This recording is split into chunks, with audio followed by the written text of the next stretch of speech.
The video for January 10th, 2017 is entitled Big Disappointment, exclamation point. Wow.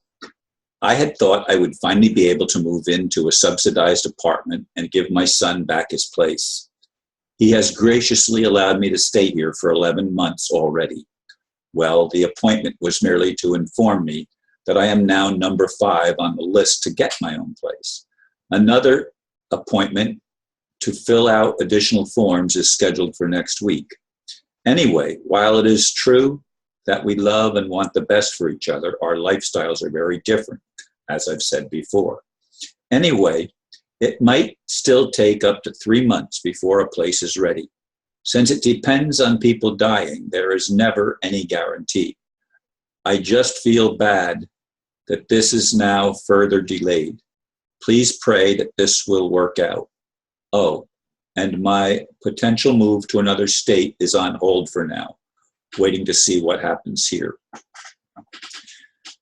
Indeed, I had considered, before I got the announcement last week, I had considered the possibility of moving to another southern state and living there, where rent is cheaper and I could actually afford it on my current income without having to go through the process of subsidized housing as I do here in Florida.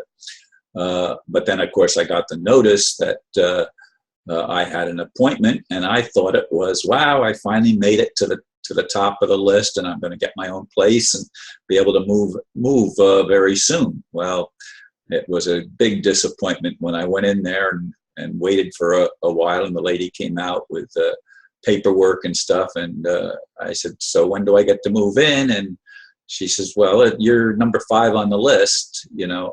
And you know, it was like she pulled the rug out from under me, because I honestly thought that this was going to be the day that I was told that I could start the process of getting things ready to move in. Maybe pulling a lot of stuff out of my storage room and going from 2 garages to 1 garage, and you know, begin the process of moving out and having my own place, even though it was going to have to take longer for me to be the transportation for my grandchildren. It was still worth it, so that I could free my son up to have his friends over, and to, because he's, as I've said many times, he's a night person, likes to you know, come home in the middle of the night and listen to music loud and stuff like that. He's been very gracious and trying to keep that to an absolute minimum, and he's done a very good job. And as I said, we love each other, but we just, our lifestyles, I'm a morning person, he's a night person, night and day, and our habits are very, very different. It's not that I'm, you know, trying to find fault, and he's not trying to find fault with me. We're just different. I accept him the way he is, as I've always tried to accept my children. I've never tried to argue with them and convince them that they're wrong, even though sometimes I've had them try to convince me that I'm wrong.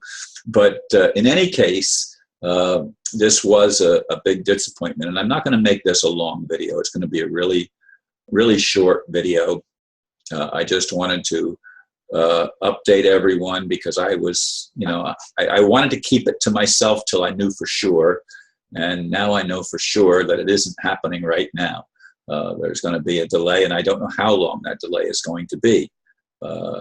Now, it's ironic that the church that I go to, I think there's been like 6 people die since Thanksgiving, in that one fairly small congregation of maybe 100 regular attendees approximately on a Sunday morning. I'm sure there's a bigger group on the list than that, but that's about how many people attend most Sunday mornings.